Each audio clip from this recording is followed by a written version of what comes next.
My travels are taking me deeper into the interior of New South Wales, Australia. The landscape has become decidedly more rural, with open fields and grazing ranges. It's wonderfully peaceful, and you never know what you might come across as you go. Hope I didn't spook 'em. The road turns from paved to dirt as I enter the area known as the Bungawalbyn Valley Basin, the home to Jenbrook Farm. This low-lying wetland area has not suffered from the sustained drought conditions that plague most of the country in recent years. In fact, they've already seen some 43 inches of rainfall this season. These are perfect conditions for the type of tree I'm looking for, the tea tree.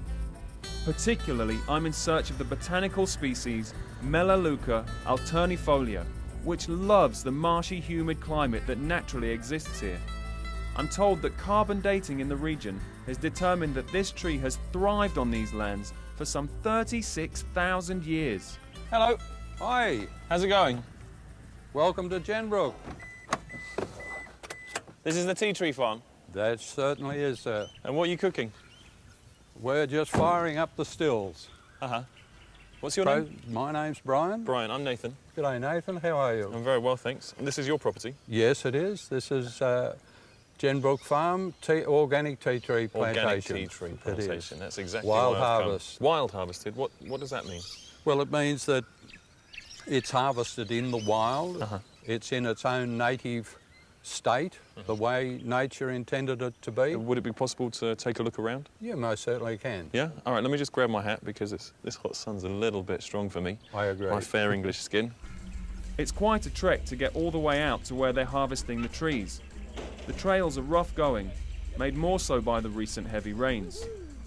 So we've loaded on to the New South Wales Fire Brigade truck, ably piloted by Captain Bob.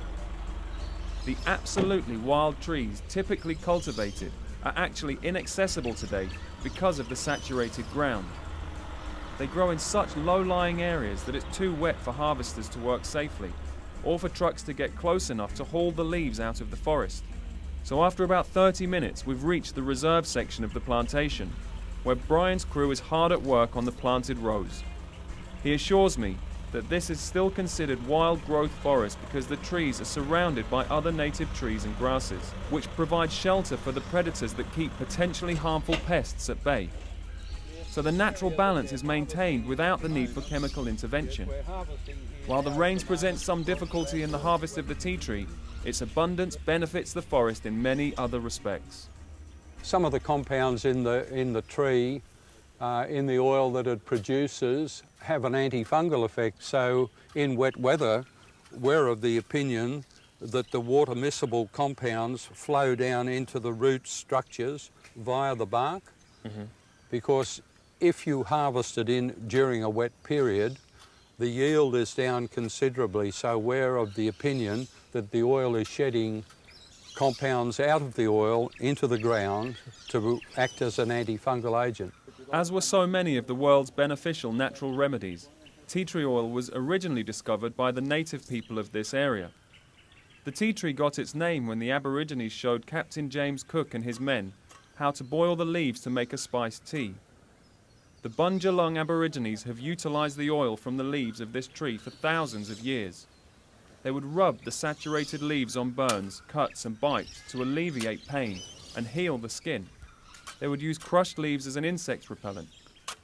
When the white man arrived in Australia, they called the organic compound bush oil and marketed it to the masses. There have been studies to indicate that it's effective in treating acne, infection, bacteria and fungal problems. It's used successfully on animals to ward off fleas, ticks, mange and ringworm. A fully grown tree can reach some 30 feet in height, but the mother trees can reach significantly higher. Jenbrook Farm has more mother seed trees than anywhere else in the world. One thing that's surprising me is the way that they're so small. I was thinking that tea trees, there you go, that's how you say it, isn't it? That's correct. I was thinking tea trees with all the other Aussie trees that you have all being immense and having a big canopy and whatever. I imagine it to be a huge tree. No, they appear to bonsai. There's a mother tree, a seed tree that we've left there, and these will be harvested again in another 12 to 18 months. So another tree is going to grow out of this? That's right, it will recoppice it, and the foliage and the stem will grow from around the base of that stump. Okay. And that stump will continue to grow in size over the years. We'll now head back towards civilization. I'm eager to see how they go about extracting the essential oil from the tea tree leaves and process it for different applications. So we're bumping our way back to the compound, where Bryan has promised to show me just how it's done.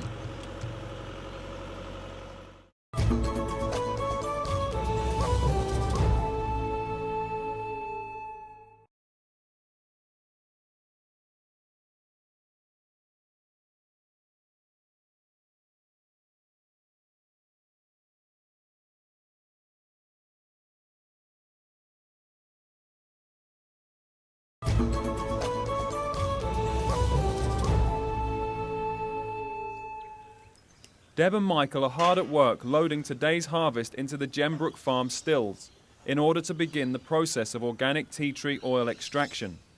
But before we get started, I want to introduce you to a couple of my new friends. So these are wallabies, pretty-faced wallabies, smaller versions of the kangaroo. They're quite sweet, aren't they? Here on Bryan's tea tree farm, Bob, the fella that took us out in the fire truck, he gives them a little bit of feed. He says he's got 4 coming at the moment. He has got a pretty face. A wallaby is an informal name given to any macropod that is smaller than a kangaroo. In many subtropical regions of the world, they're considered a feral nuisance. But here they're just considered cute.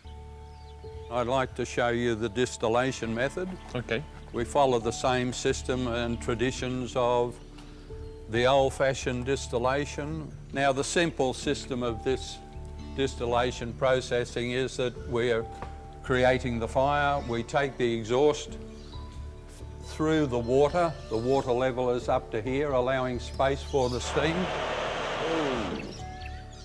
So we're producing the steam that goes into the bottom of the vat, and that vat is holding about 450 kilos of tea tree leaf and stem.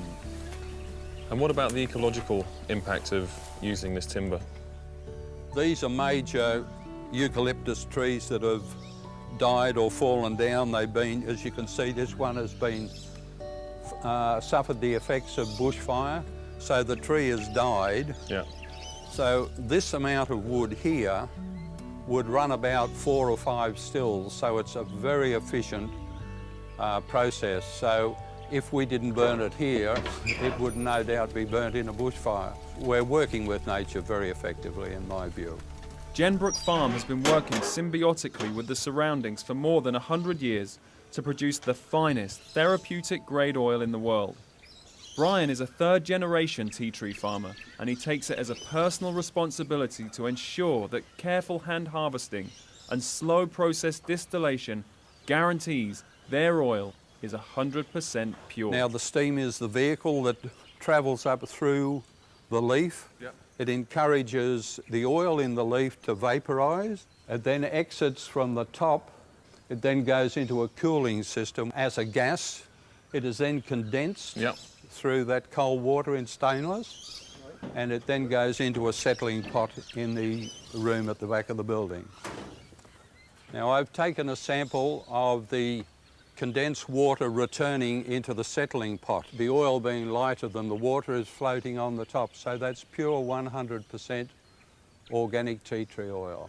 If you have a wound, an injury, you mentioned you had a mosquito bite, I've got a few. Great.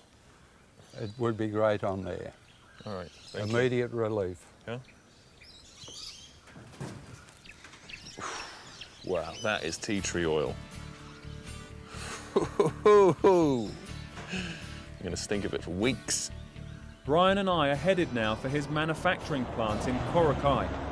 This is where Gembrook Farm tests its oil for quality, then bottles much of it for delivery to retailers in its pure form. But the oil is utilised in a wide range of other beneficial products as well. It's included in herbal hair shampoos and conditioners, It's used in natural cold and flu medications. It's an active ingredient in aluminium-free deodorant and a variety of creams and cleansers. I've already pointed out its well-known effectiveness as an antiseptic and antibiotic. I've just learned that organic tea tree oil contains more than 100 separate compounds, which makes it nearly impossible for infectious bacteria to develop a resistance to it. A liability for many of today's cheaper, petroleum-based simple compounds that are designed to fight infection. Well, thank you very much, Bryan. You're very welcome. Been a pleasure. To have had you all day. Apart from the mosquitoes.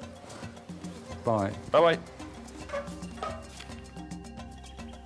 When we return, we'll leave the tranquility of Gembrook Farm for the fast pace of the big city.